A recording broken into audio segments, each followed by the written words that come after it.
दोस्तों नमस्कार। आज के वीडियो में हम स्थल मंडल के अंतर्गत पृथ्वी की आंतरिक संरचना, भूकंप और ज्वालामुखी, इन तीन चीज़ों के बारे में पढ़ेंगे। तो सबसे पहले है पृथ्वी की आंतरिक संरचना।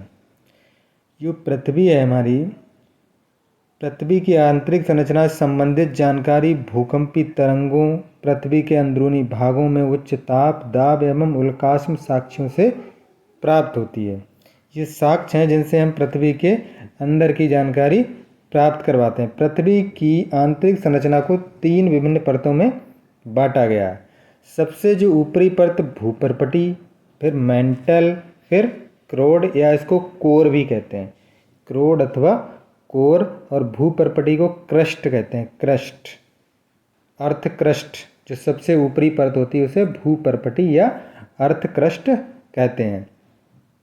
तो तीन इसकी हिस्से हो जाते हैं, तीन भागों में तीन परतें हैं। तो भूपर्पटी क्या है? ये सबसे बाहरी परत जिसकी मोटाई पृथ्वी की सतह से लगभग 100 किलोमीटर नीचे तक है। जो पृथ्वी की ऊपरी सतह से 100 किलोमीटर तक नीचे तक अर्थ क्रस्ट या भूपर्पटी है। इसकी ऊपरी परत पर अपसादी चट्टानों से बनी है जिसमें सिलिका एवं एल्युमिनियम की प्रचुर मात्रा होती है। अब मेंटल जो 100 किलोमीटर से नीचे का हिस्सा, 100 किलोमीटर से लेकर के 2900 किलोमीटर की गहराई तक मध्य स्थित है। ये भूपर्पटी एवं मेंटल के मध्य पाई जाने वाली भूपर्पटी और मेंटल के पाई जाने वाली असतत सतहों और मोहर विशिष या मोह असतता कहा जाता है। जो इसके बीच में जो हिस्सा होता है इसको मोहरो विशिष या मोह असतता कहा जाता है। भूपर्पटी और मेंटल के बीच का हिस्सा, जो बीच में एक पतली सी मेंटल को जो डिवाइड करती है, मेंटल और भूपर्पटी को जो डिवाइड करती है, उसको हम मोहरो विशिष या मोह असतता कहते हैं। जहाँ से हमें पता चलता है कि यहाँ से हमारा मेंटल स्टार्ट हो रहा है और क्रस्ट समाप्त हो रहा है। क्रोड या कोर, मेंटल के नीचे पृथ्वी जो है 2900 किलोमीटर से लेकर 6400 किलोमीटर के मध्य स्थित है। ये निकेल व लोहे से बनी होती है और पृथ्वी की सतह से अंदरूनी भाग की ओर जाने पर प्रति 32 मीटर जाने पर औसतन 1 डिग्री सेंटीग्रेड तापमान में वृद्धि होती है। इसी में पृथ्वी की सतह से जो अगर हम अंदर की तरफ जाएंगे तो 32 मीटर जाने पर क्या होगा, 1 डिग्री सेंटीग्रेड के तापमान में वृद्धि हो जाती है 32 मीटर पृथ्वी के अंदर सेंटर की तरफ जाने पर। अब इस चित्र में देख लेते हैं, ये जो पृथ्वी की संरचना समझाएगी, जो अंदर का भाग है, ये देखिए, ये जो इनर कोर है, ये यहाँ से लेकर के ये इतना क्या है, क्रोड यानी ये जो ऑरेंज और येलो कलर है ये क्रोड है। फिर उसके बाद ये मेंटल है, ये यहाँ से यहाँ तक मेंटल है, ये मेंटल है ये। और उसके बाद ये वाला हिस्सा यहाँ तक, ये क्या है, ये क्रस्ट है। 0 से 100 किलोमीटर तक ये वाला हिस्सा यहाँ तक क्रस्ट है। और फिर ये इतना यहाँ से लेकर के ये मेंटल, और ये आउटर कोर और इनर कोर। तो ये कोर हो गया यहाँ तक।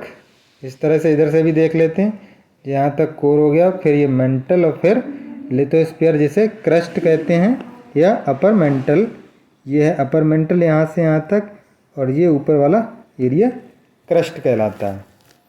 तो ये इस तरह से पृथ्वी की आंतरिक संरचना जो है। और सबसे ज़्यादा जो अंदर वाला जो है, जो हमारा इनर जो कोर है, ये सॉलिड होता है और आउटर कोर जो होता है वो लिक्विड होता है, तरल पदार्थ में होता है।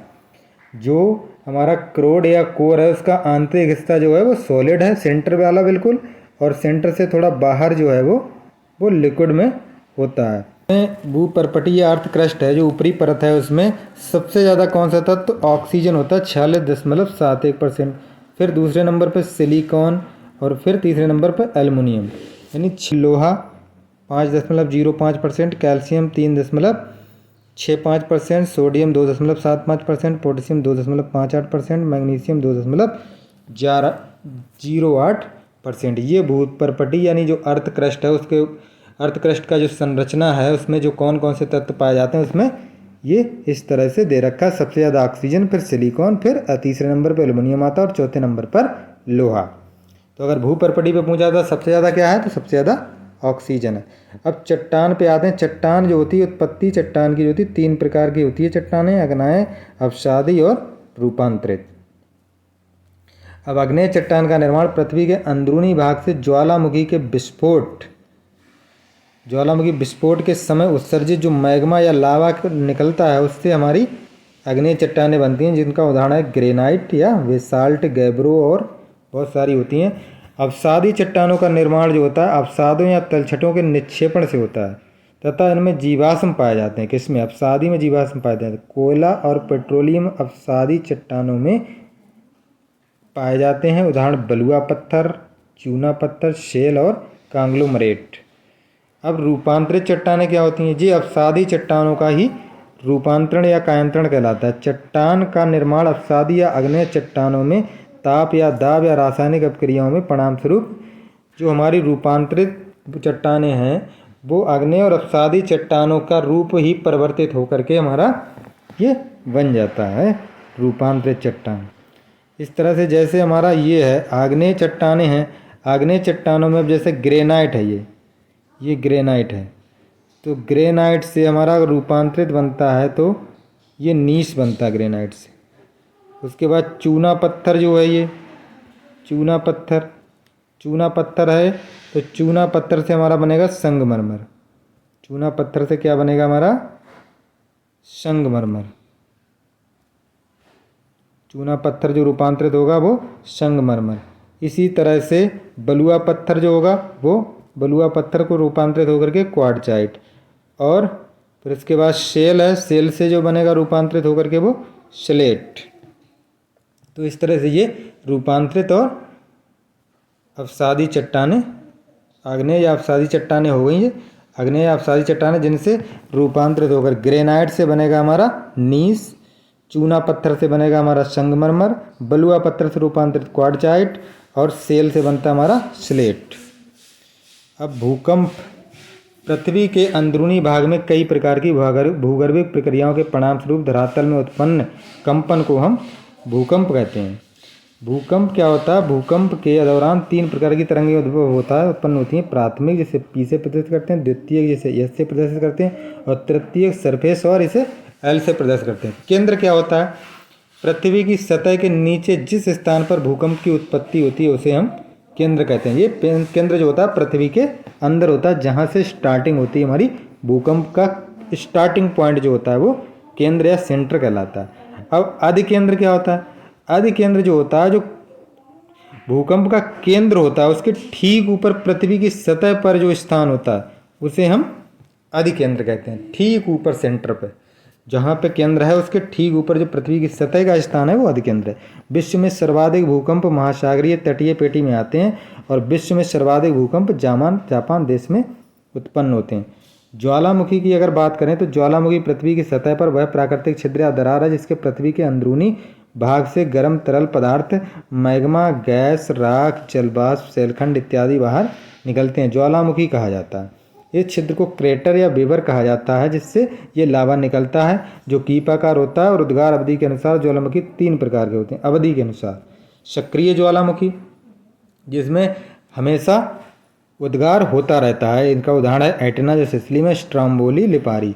प्रक्षुप्त ज्वालामुखी जो वो है जो जब से वो मतलब बना है, जो ज्वालामुखी जो बना है उसमें कभी एक या एक से अधिक बार उसमें उद्गार हुआ है, लेकिन हाल ही में उसमें उद्गार नहीं हुआ तो वो प्रसुप्त में आता है, जिसमें विसुवियत इटली, फ्यूजियामा जापान और क्राकाटोबा सुंडा जल डमरू मध्य में स्थित है। और मृत ज्वालामुखी जिसमें आज तक कोई उद्गार नहीं हुआ तो ये किलिमंजारो अफ्रीका, चिम्बाराजो दक्षिण अफ्रीका। विश्व का लगभग 2/3 जो सक्रिय ज्वालामुखी हैं वो परिप्रशांत महासागरीय पेटी में पाए जाते हैं। इसीलिए इस क्षेत्र को हम अग्निवलय या रिंग ऑफ फायर पूछा जाता है। रिंग ऑफ फायर जो है वो कहाँ स्थित है? तो वो प्रशांत महासागर में है। अग्निवलय रिंग ऑफ फायर क्यों कहा जाता है? क्यों यहाँ पे 2/3 लगभग 67% विश्व के ज्वालामुखी सक्रिय ज्वालामुखी वो भी यहीं पर स्थित